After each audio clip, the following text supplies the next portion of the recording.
So let us look at the 16th question of paper 2, guys. So what we have, consider the reaction sequence from P to Q shown below. The overall yield of major product Q from P is 75%. So we are getting only 75% yield, guys. Keep this in mind. What is the amount in grams of Q obtained from 9.3 ml of P? Use density of P as 1. So 9.3 ml is 9.3 grams. We don't have to worry about that. Okay. Molar masses of the elements are given. Okay. So what we need to first look at is what is your Q. You're carrying out diazotization followed by beta naphthalene NaOH followed by acidic hydrolysis. So what will happen? We will get compound Q as this. So this is N, double bond N, attached to what? Attached to beta naphthol, right? And here I'll have a OH. Okay. So this is your compound Q, guys. Okay. What is the molar mass of this compound? That is aniline. Molar mass of this compound is 93. Molar mass of this compound is how much? It is 248. Okay. Now what? Molar mass is 93. So what would be the number of moles of P? So number of moles of P would be 9.3 divided by 93, right? Because you have taken 9.3 ml and that is 9.3 grams because density is 1. So this would be how much? This would be 0.1 moles. So you got number of moles of P, guys. Okay. Now let us go through the question once again. Is 75%. So yield is only 75%. Okay. So if you have 1 mole, 1 will give you 0.75 moles of Q. So if 1 is giving you 0.75 moles of Q, see the ratio is 1:1. So 1 will give you 1, 75%, 1 will give you 0.75. So 0.1 will give you how much? Number of moles of Q would be 0.1 multiplied by 0.75. So number of moles of Q will be 0.075, right? So we have got the number of moles of Q. Now what we have to do is we have to look at the mass of Q. That is what they are asking, isn't it? So let us look at the question. What is the amount in grams? They are asking the mass of Q, right?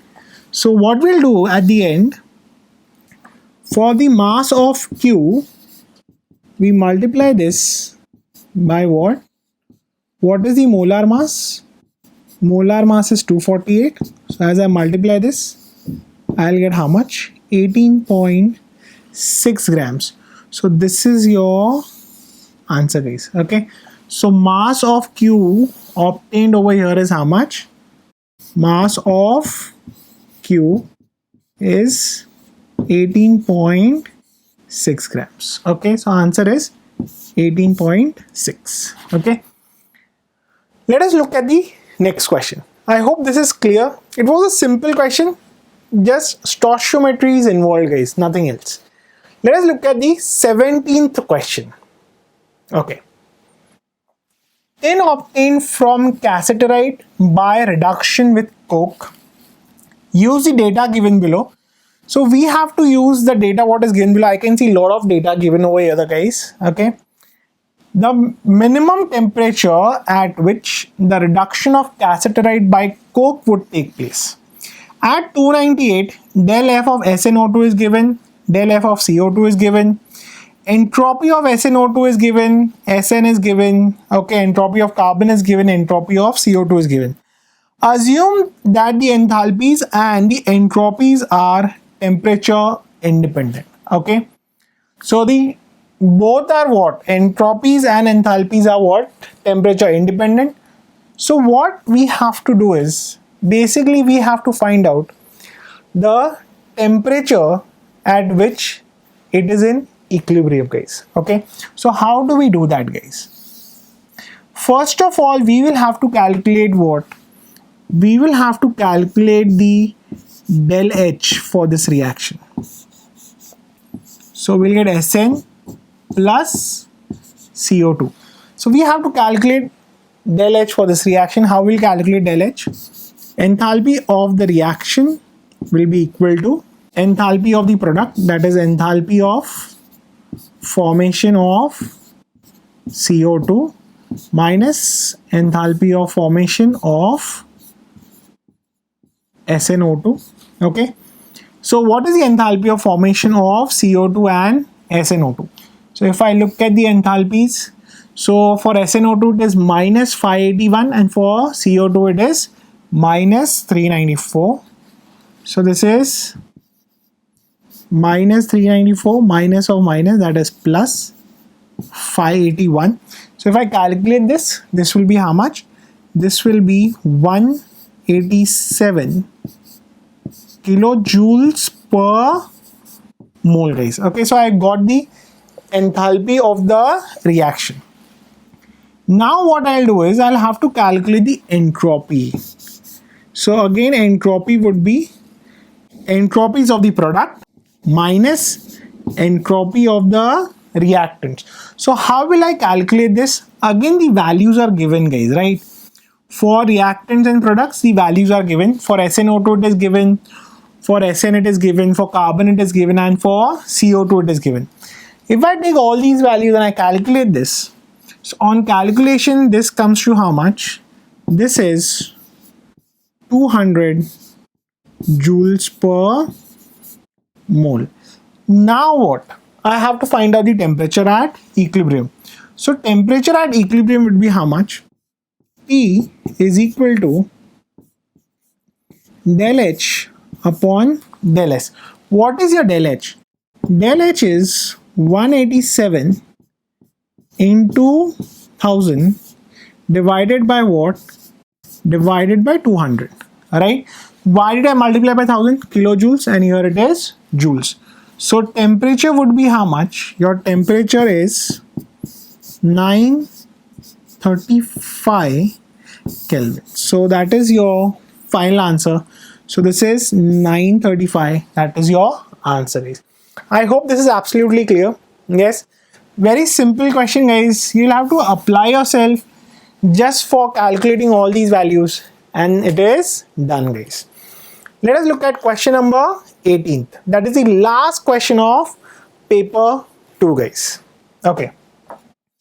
An acidified solution of 0.05 molar Zn2 plus ion is saturated with 0.1 molar H2S.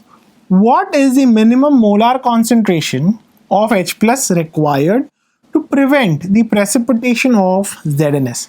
KSP of ZnS is given 1.25 into 10 to the power minus 22, and H2S is K1 into K2, that is 1 into 10 to the power minus 21. These values are given to us.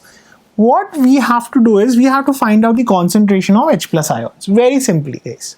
Okay. So what do we have? Let's see. We know that ZnS will dissociate as what? It will dissociate as Zn2 plus S2 minus, right? This is how it dissociates. So what is your KSP? KSP is equal to concentration of Zn2 plus into concentration of S2 minus. Okay, is that clear? Yes. So concentration of S2 minus ion would be how much? Concentration of S2 minus ion would be KSP divided by concentration of Zn2 plus. What is your KSP value, guys? KSP value is 1.25 into 10 to the power minus 22.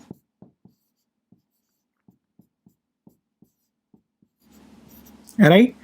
What is your concentration of Zn2 plus ion? Let's see.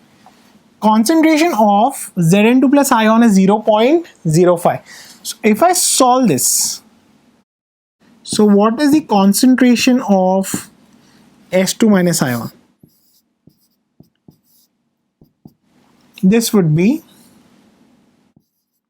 2.5 into 10 to the power minus 21.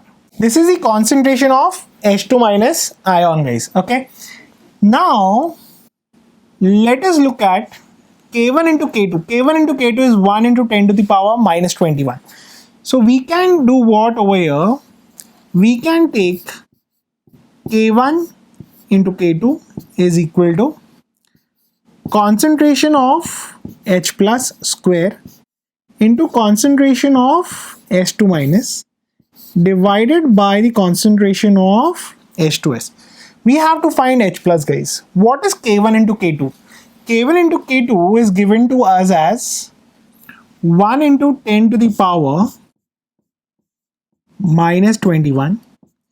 We have to calculate this, and this we have got as 2.5 into 10 to the power minus 21. What is the concentration of H2S, guys? Let us see the concentration of H2S. Is it given to us anywhere? What is the concentration of H2S? 0.1 molar. So I divided by what? Divided by 0.1. So concentration of H plus will be how much? Concentration of H plus will be 0.20 molar. So that's your final answer, guys. That is 0.2. Okay. That brings us to the end of the discussion of your advanced paper 2020, guys. Okay. I hope this discussion is helpful for you all in calculating your scores, guys. Okay. At the end, I'll just like to add, guys, you should be proud of what you have done to reach this point, guys. Just remember, success is never final and failure is never fatal, guys. Okay. So keep your fingers crossed. All the best from the Akash family, guys. Stay safe, stay happy, guys.